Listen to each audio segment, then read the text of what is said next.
هو ممكن لو صاحبتك ما خدتش القطة التانية احنا ناخدها؟ يا عيني عليك يا فرح.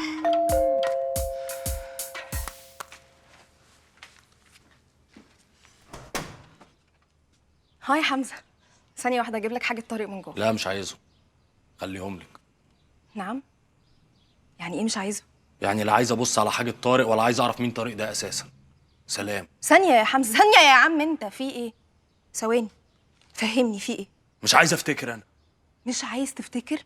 يعني إيه مش عايز تفتكر؟ يعني إيه؟ يعني جبت بنزين، جبت جاز، خلاص مش هكمل في اللي بنعمله. على فكرة أنا كمان ما كنتش مبسوطة بالوضع ده، بس أنا كنت بحاول أساعدك، على الأقل كنت بحاول. وانا كمان كنت بحاول، بس انا مش هقعد احكي في المحكي. حاجه طارق دي لا تخصني ولا تلزمني، وقطمه بقى احسن من نحته. تمام؟ واصلا كده كده الحاجه دي لو اتباعت مش هتجيب فلوس. طيب براحتك، أنت ممكن تاخد الحاجة وتعمل فيها اللي أنت عايزه. لا استني عشان الموضوع ما خلصش لحد كده. أمال إيه طيب؟ انا زهقت. كل شويه تقعدي تفكريني بحاجات، ولو ما افتكرتهاش يركبك العصبي وتلوي لي بوزك. اصل طارق بيحب الجبنه السايحه، اصل طارق بيحب الشعر. المج ده ما بيفكركش بحاجه؟ فرشه السنان ايه؟ انا زهقت يا استاذه. انا مش طارق المؤدب ابن الناس النايتي، مفهوم؟ انا مش طارق يا اخوانا، ارتحتوا كلكم. انا حمزه. طيب ماشي. وعلى فكره بقى يا نسا، انا قابلت البطل ده اللي اسمها شيري، وقالت لي ان انا ضحيه. ضحيه وكلكم بتتعاملوا معايا غلط. طب حازم اسمك ايه؟ ايوه، واحده واحده واحده. جرى ايه يا ماجد؟ انا بعرف امشي على فكره. معلش بخاف عليكي.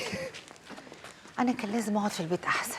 انا مش عيله صغيره عشان كل شويه تجيبني معاك التصوير. دي يا حبيبتي علشان بس ابقى مطمن عليكي واعرف اركز في التصوير. ما انت كل شويه بتتصل تطمن عليا.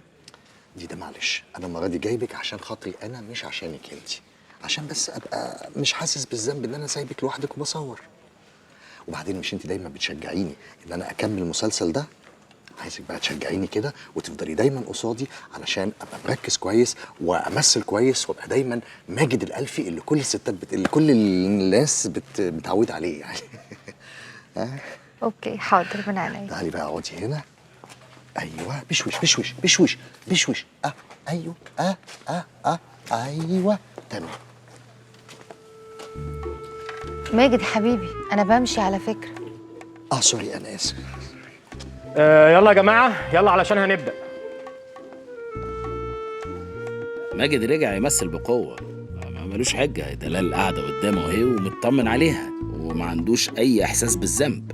يلا اند اكشن.